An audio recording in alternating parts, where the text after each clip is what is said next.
মধ্যে সবচেয়ে বড় গোডাউন কোথায়? দেশে না বিদেশে?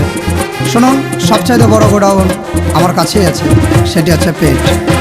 14 নম্বর গুদাম রে ভাই, 14 নম্বর গুদাম, 14 নম্বর গুদাম রে ভাই, 14 নম্বর গুদাম। কেউ রাতে চুরি করে, কেউ হাতে ছুরি ধরে, কেউ করে রাজনীতি, কেউ দেখো গায়গীতি, কেউ করে চাকরি, কেউ করে চাকরি, কেউ বেচে চাল ডাল, কেউ বেচে লাকড়ি, কেউ দেখো ইট ভাঙে, কেউ দেখো ভিক ভাঙে, কেউ বেচে রক্ত, কেউ বেচে রক্ত, কেউ ফেলে ঘাম, কেউ বা করে 2 নম্বর কামে, সব কিছুর মূলে পেট। 14 নম্বর গুদাম রে ভাই, 14 নম্বর গুদাম, 14 নম্বর গুদাম রে ভাই, 14 নম্বর গুদাম।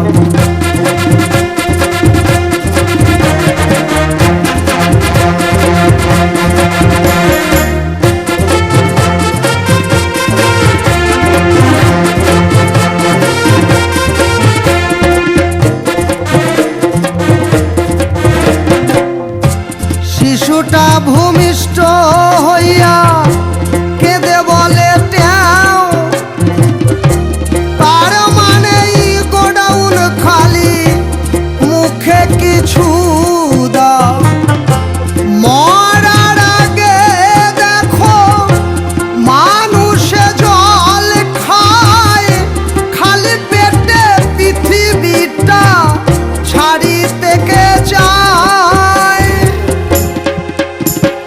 দই খাও, খই খাও, টক ঝাল বেড়ে খাও, চিবিয়ে বা চেটে খাও। দই খাও, খই খাও, টক ঝাল বেড়ে খাও, চিবিয়ে বা চেটে খাও।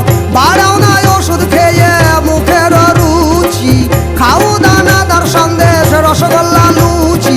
জীবনের কি বাদাম, শুনে রেখো হাদারাম, সব কিছুর মূলে পেট। 14 নম্বর গুদাম রে ভাই, 14 নম্বর গুদাম, 14 নম্বর গুদাম রে ভাই, 14 নম্বর গুদাম। কেউ রাতে চুরি করে, কেউ হাতে ছুরি ধরে, কেউ করে রাজনীতি, কেউ দেখো গায়গীতি, কেউ করে চাকরি, কেউ করে চাকরি, কেউ বেচে চাল ডাল, কেউ বেচে লাকড়ি, কেউ দেখো ইট ভাঙে, কেউ দেখো ভিক মাগে, কেউ বেচে রক্ত, কেউ বেচে রক্ত, কেউ ফেলে ঘাম, কেউ বা করে 2 নম্বর কামে, সব কিছুর মূলে পেট। 14 নম্বর গুদাম রে ভাই, 14 নম্বর গুদাম, 14 নম্বর গুদাম রে ভাই, 14 নম্বর গুদাম, 14 নম্বর গুদাম রে ভাই, 14 নম্বর গুদাম।